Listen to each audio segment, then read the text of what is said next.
నా పేరు మేకల కుమారు. మా గ్రామం వచ్చేసి సుమారం, మండలం తొర్రూరు, పాలకుర్తి నియోజకవర్గం కిందకి వస్తుంది. మా ఎమ్మెల్యే గారు మామిడాల యశస్విని రెడ్డి గారు, అలాగే వరంగల్ పార్లమెంటు ఎంపీగా ఉన్నటువంటి కడియం కావ్య గారు మా ఎంపీ గారు. ప్రస్తుతం కాంగ్రెస్ పార్టీలో మండల వర్కింగ్ ప్రెసిడెంట్గా పనిచేస్తూ ఉన్నాం. నా రాజకీయ ప్రస్థానం విద్యార్థి దశ నుండి ప్రారంభమైంది. 2000 సంవత్సరం నుండి లెఫ్ట్ ఆర్గనైజేషన్ అయినటువంటి ఎస్ఎఫ్ఐ ద్వారా నేను రాజకీయాల్లోకి వచ్చాను. 2000 సంవత్సరంలో స్టార్ట్ అయినటువంటి నా రాజకీయ ప్రస్థానం ఎస్ఎఫ్ఐ డివిజన్ కార్యదర్శిగా, అలాగే జిల్లా కమిటీ సభ్యునిగా, సిపిఎం పార్టీ జిల్లా కమిటీ ఉమ్మడి వరంగల్ జిల్లా కమిటీ సభ్యునిగా పనిచేశాం. తర్వాత గత ఎన్నికల ముందు 2018లో జంగా రాఘవరెడ్డి గారు ఎమ్మెల్యేగా పోటీ చేసే సందర్భంగా కాంగ్రెస్లో చేరడం జరిగింది. అప్పటి నుండి ఇప్పటి వరకు కాంగ్రెస్లోనే కొనసాగిస్తూ ఉన్నాం. నాకు డిగ్రీ మధ్యలో నా చదువు ఆగేసింది. అప్పుడు ఉన్నటువంటి పరిస్థితుల్లో ఉద్యమం లెఫ్ట్ ఆర్గనైజేషన్లో పనిచేస్తూ చదువును అశ్రద్ధ చేయడం అనేది జరిగింది. అలానే లెఫ్ట్ ఆర్గనైజేషన్లో ఉన్నాం, ట్రేడ్ యూనియన్ ఇతర బాధ్యతల్లో పనిచేసాం.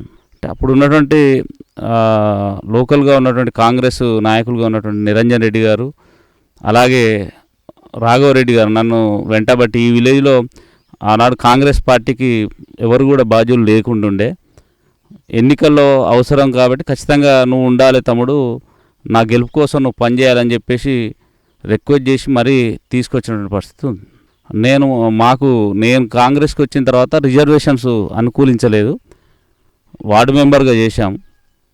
ఇక్కడ ఎస్సీ జనరల్ స్థానంగా రిజర్వ్ అయింది. అది ఎంపీటీసీ సర్పంచ్ 2 కూడా.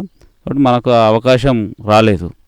మేము గత ఎన్నికల తర్వాత వెనుకకు చూడకుండా చాలామంది కాంగ్రెస్ పని ఖతమైపోయింది, కాంగ్రెస్కు ఈ రాష్ట్రంలో అధికారం రావడం కష్టం అని చెప్పి బెదిరించినప్పటికీ మా మీద అనేక రకాలుగా ఇబ్బందులకు గురి చేసిన కాంగ్రెస్ని పట్టుకొని కాంగ్రెస్ తోటే ఉన్నాం, పనిచేశాం. అన్ని గ్రామాలు తిరుగుతూ కాంగ్రెస్ పార్టీ సభ్యత్వం చేసే విషయంలో కావచ్చు, ఆనాడు కాంగ్రెస్ ప్రతిపక్షంలో ఉన్నటువంటి పిలుపులు ఇచ్చే ప్రతి కార్యక్రమంలో పాల్గొంటూ వచ్చాం. తర్వాత మా నియోజకవర్గానికి ఝాన్సీ రెడ్డి గారు ఎంట్రీ అయిన కాడిని మొదలు పెడితే ఇప్పటిదాకా వారు వెంటనే ఉన్నాం.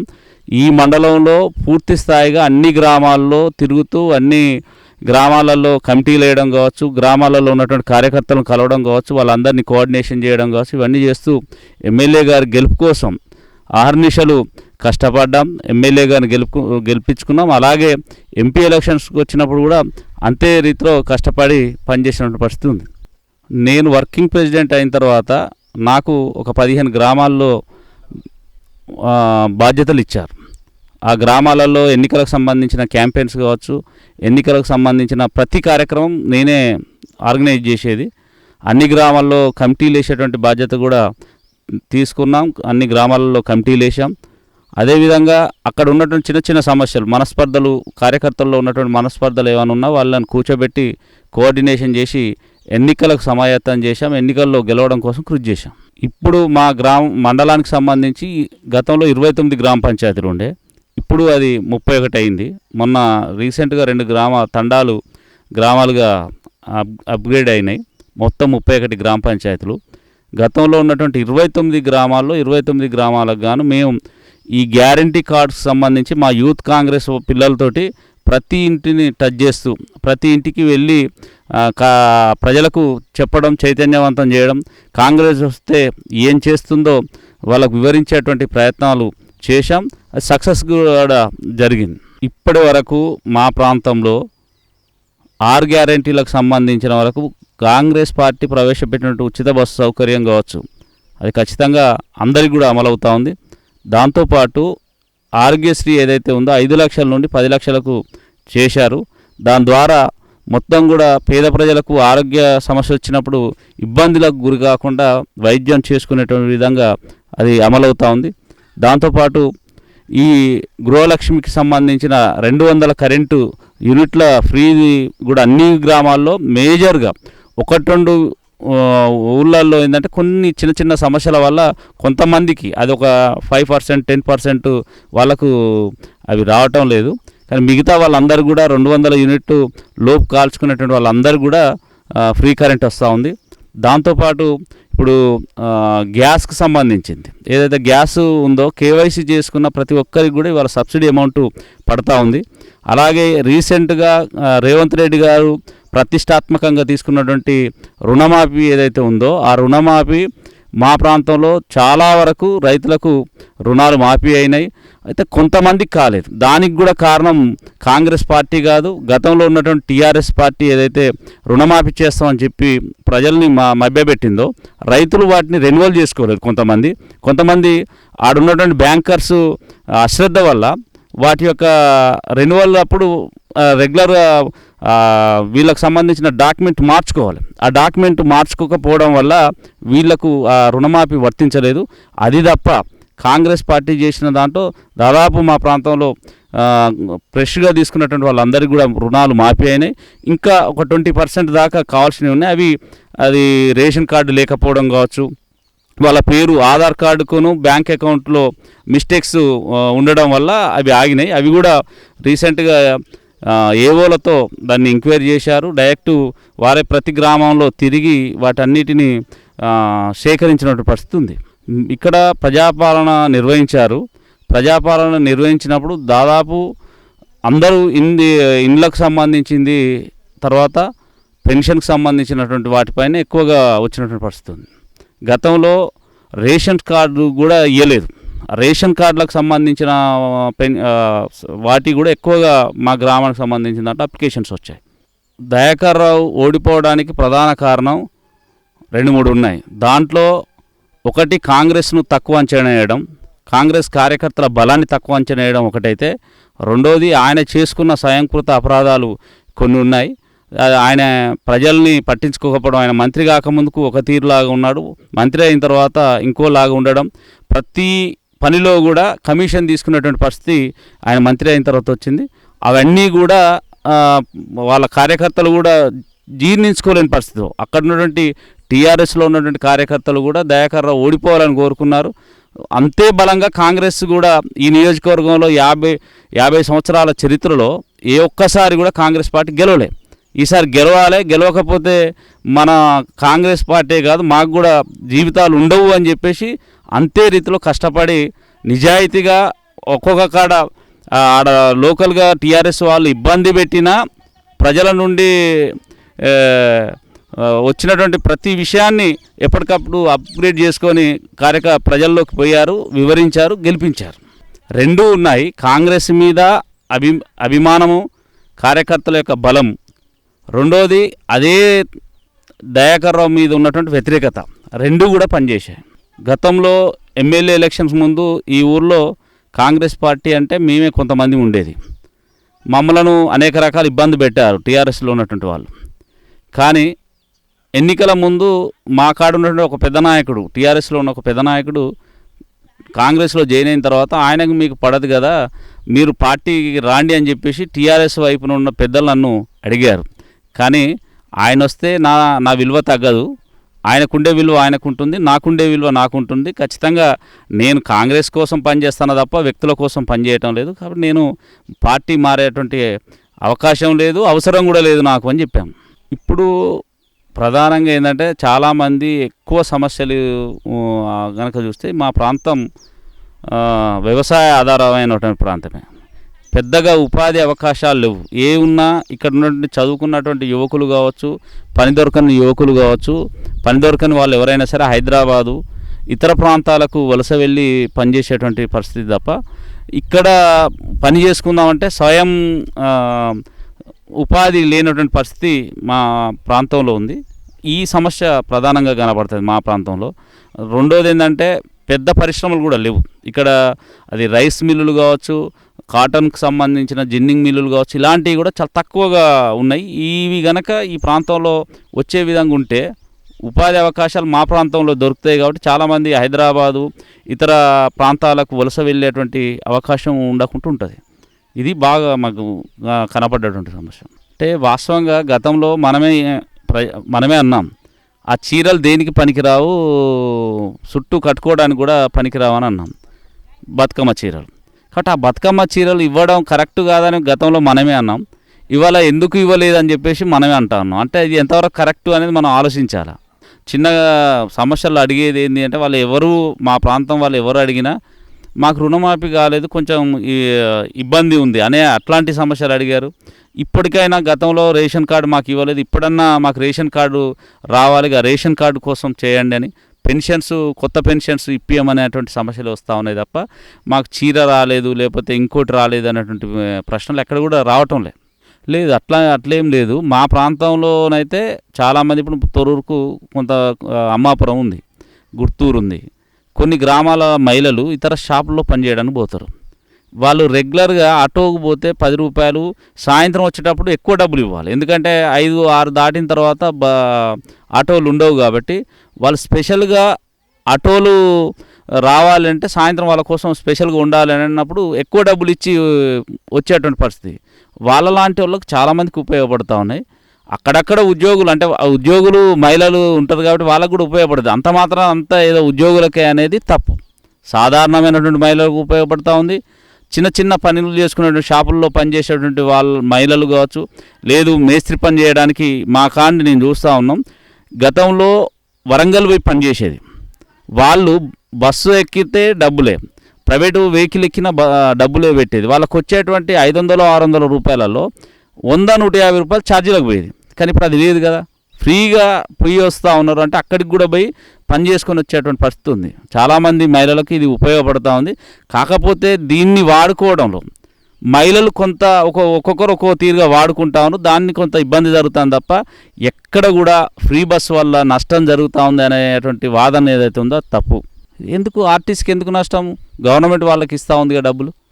ఇప్పుడు ఎంతైతే ఇప్పుడు ప్రతి మహిళ పోయినా వాళ్ళకి టికెట్ కొడతా ఉన్నాం, ఎంతమంది ఎక్కుతూ ఉన్నారో దాని ప్రకారమే ఇవాళ ఆర్టీసీకి గవర్నమెంట్ డబ్బులు ప్రతి నెల చెల్లిస్తూ ఉంది.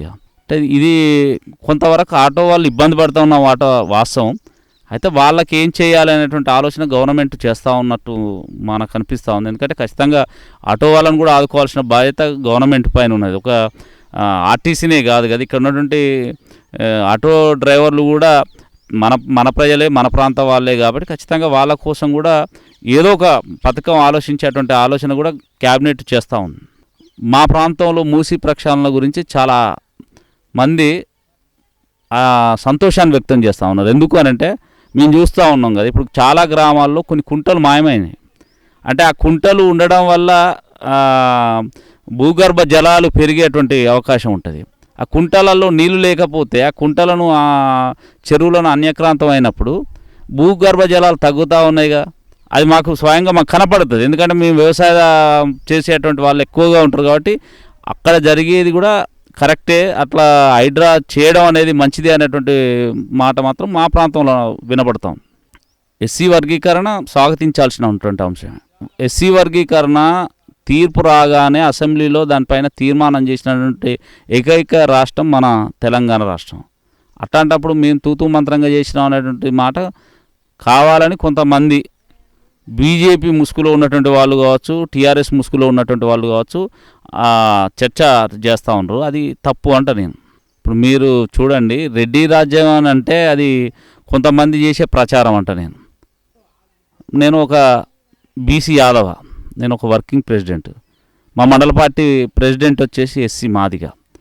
మా పక్కనే ఉన్నటువంటి పెదవంగర మండల పార్టీ అధ్యక్షుడు బీసీ పెడక, అలాగే పాలకుర్తి మండల అధ్యక్షుడు బీసీ గౌడ, దేవరుప్పల అధ్యక్షుడు ఎస్సీ మాదిగ, కొడకండ్ల మండల పార్టీ అధ్యక్షుడు ఎస్టీ లంబాడ, ఒక్క రాయపర్తి మండల అధ్యక్షుడు మాత్రం రెడ్డి. అంటే 6 మండలాలు ఉంటే ఒక్క మండలం మాత్రమే రెడ్డి ఉన్నారు. మిగతాది మొత్తం కూడా బీసీలు, ఎస్సీలు, ఎస్టీలే ఉన్నారు. బీసీ అనేది వాస్తవంగా ఊడిగం చేయడం కాదు, ఆర్థికంగా మేము డెవలప్ అయినప్పుడు ఎవరికి ఊడిగం చేయాల్సినటువంటి అవసరం ఉండదు. ఆర్థికమైనటువంటి పరిపుష్టితి సాధించాల్సినటువంటి అవసరం మాకుంది. అయితే మాకున్నటువంటి బీసీలలో ఉన్న అనైక్యత కొంత బయటకి వస్తూ ఉంది. ఎందుకంటే మిగతా కమ్యూనిటీలు బలంగా ఉన్నంత, ఐక్యంగా ఉన్నంత బీసీలు కాలేరు. ఎందుకంటే ఇది ఉసిరికాయ మూట లాంటిది, ఒక ముడిగి గట్టి ఉన్నంతసేపే మంచిగా ఉంటుంది. ఆ ముడి ఊసిపోయింది అనుకోండి ఎక్కడిదక్కడ జారిపోతూ ఉంటాయి. అట్లనే బీసీలలో కూడా ఎన్ని రకాల కులాలు ఉన్నాయో ఏ కులానికి ఆ కులం చూస్తారు తప్ప అందరూ బీసీగా ఐక్యమయ్యేటువంటి పరిస్థితి లేదు. మాకున్న బీసీకి ఉన్నటువంటి బీసీలలో ఉన్నటువంటి అనైక్యతే ఐకమత్యం లేకపోవడమే ఇలా ఇతరులకు బలం చేకూరుస్తుంది. అది వాస్తవమే. అందుకే ఇప్పుడు మా పార్టీ ఒక నిర్ణయం చేసింది, బీసీ కులగణన చేపడుతూ ఉన్నది. ఎంతమంది ఏ కులంలో ఉన్నారో అంతమందికి అన్ని రకాల ఫలాలు అందాలని.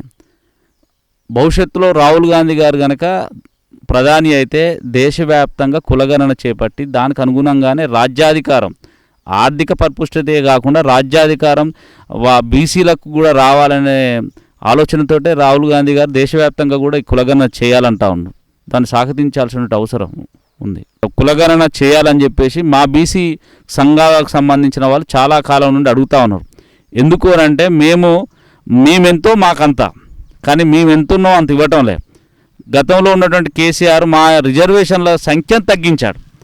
గతంలో 34% ఉన్నటువంటి మా బీసీ రిజర్వేషన్స్ తగ్గించి 23%కి పడేసినటువంటి పరిస్థితి ఉంది. అంటే మాకున్నటువంటి మేము 52% బీసీలో ఉంటే మాకు వచ్చే రిజర్వేషన్ 34 గతంలో, ఆ 34ను కాస్త 23 చేసిండు, అంటే తగ్గించాడు.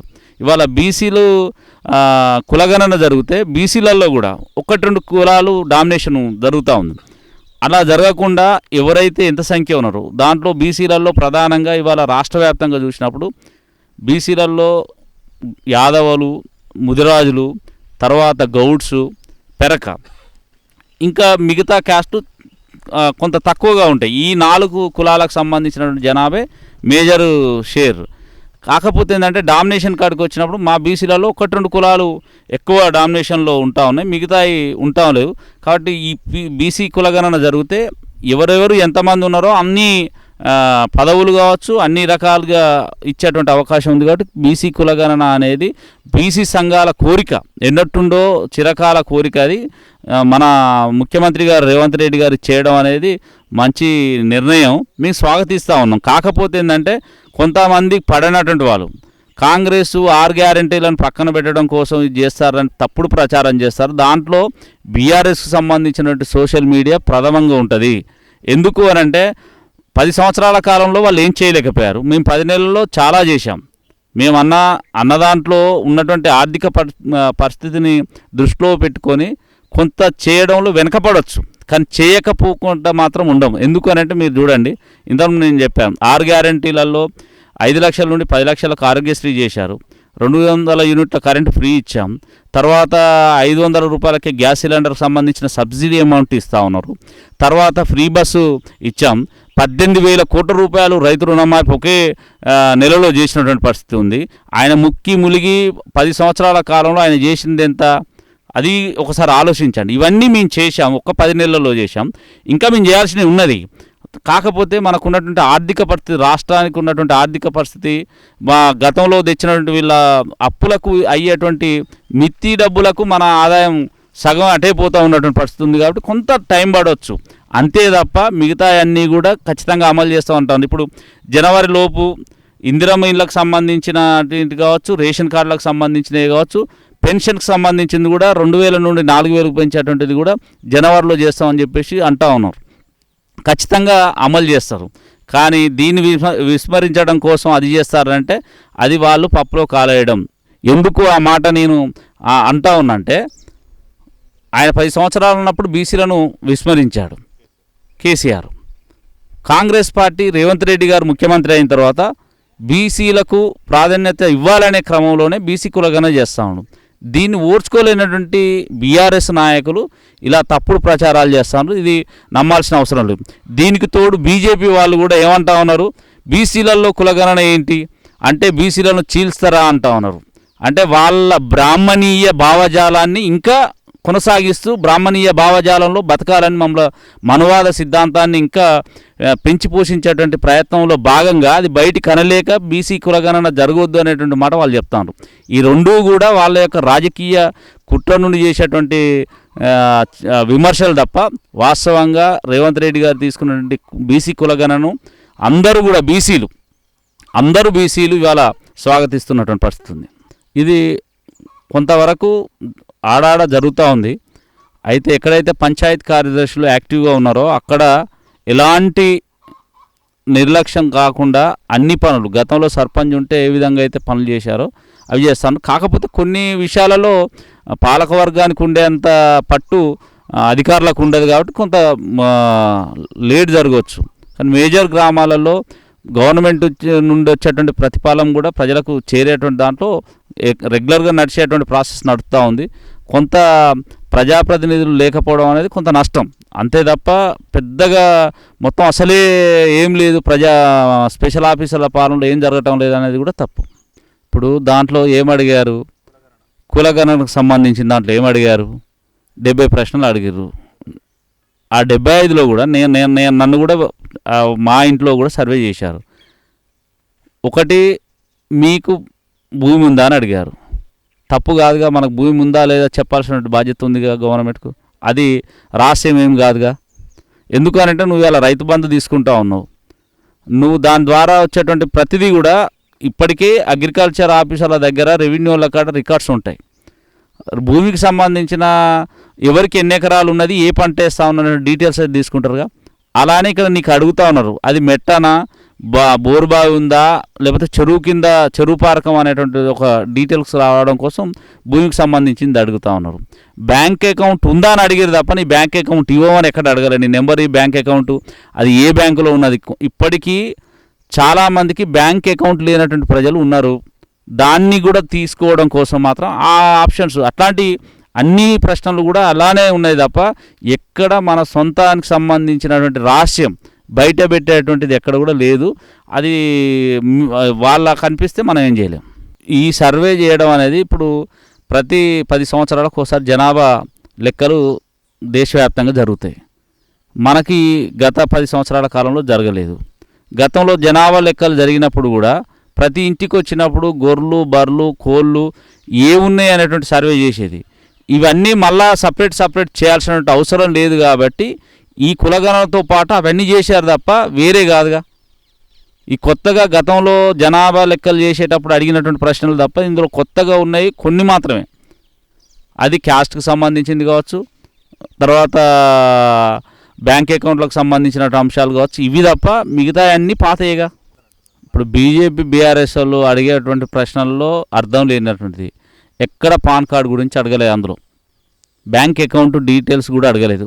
మీకు బ్యాంక్ అకౌంట్ ఉందా లేదా అని అడిగారు, మీకు భూమి ఉందా లేదా అని అడిగారు, ఉంటే ఎంత ఉన్నది ఏంటిది అవి అడిగారు తప్ప ఎక్కడ నీ బ్యాంక్ అకౌంట్, నీకు పలానా అకౌంట్ ఉందా, లేకపోతే కరెంట్ అకౌంట్ ఉందా, సేవింగ్ అకౌంట్ ఉందా, లేకపోతే ఎన్ని బ్యాంకులలో నీ అకౌంట్ ఉంది, బ్యాంక్ బ్యాలెన్స్ ఎంత ఉంది అనేటువంటి డీటెయిల్స్ ఎక్కడ కూడా అడగలేదు కదా. అవి అట్లా అడిగితే ఓకే, వాళ్ళు అన్న దాంట్లో అర్థం ఉంటుంది. అవి అడగనప్పుడు ఆ అర్థమేముంది దాంట్లో, వాళ్ళు విమర్శ చేయడానికి ఆస్కారమే లేదు. వాళ్ళు విమర్శ చేయడం అనేది వేస్ట్. 100% రైతుల పక్షపాతి. ఎందుకు ఈ మాట నేను చెప్తా ఉన్నా అంటే, మీరు చూడండి, గతంలో మల్లన్న సాగర్ ప్రాజెక్టు కట్టారు టీఆర్ఎస్ వాళ్ళు. మల్లన్న సాగర్ ప్రాజెక్టు కట్టేటప్పుడు ప్రజాభిప్రాయ సేకరణ చేశారా? ఎక్కడన్నా ఒక కలెక్టర్ను తీసుకుపోయి ఒక గ్రామంలో ఆ రైతుల గోడు వినిచ్చే ప్రయత్నం చేశారా? ఒక మల్లన్న సాగరే కాదు, ఇంకా చాలా ప్రాంతాల్లో చాలా జరిగినాయి. మనం చూసాం, మన ఖమ్మం జిల్లాలో ఆదివాసి గిరిజనులు పోడు చేసుకుంటూ ఉంటే ఎట్లా కొట్టిరో మనం చూసాం. గిరిజన రైతుల్ని, ఇంకా వేరే కాదు. ఇప్పుడు గిరిజనులు అనేటువంటి ఒక అంశాన్ని ముందుకు తీసుకొచ్చి బీఆర్ఎస్ఎల్ డ్రామాలు చేస్తూ ఉన్నారు. గతంలో ఉన్నటువంటి గిరిజనుల్ని కొట్టినప్పుడు వీళ్ళంతా ఏడున్నట్టు?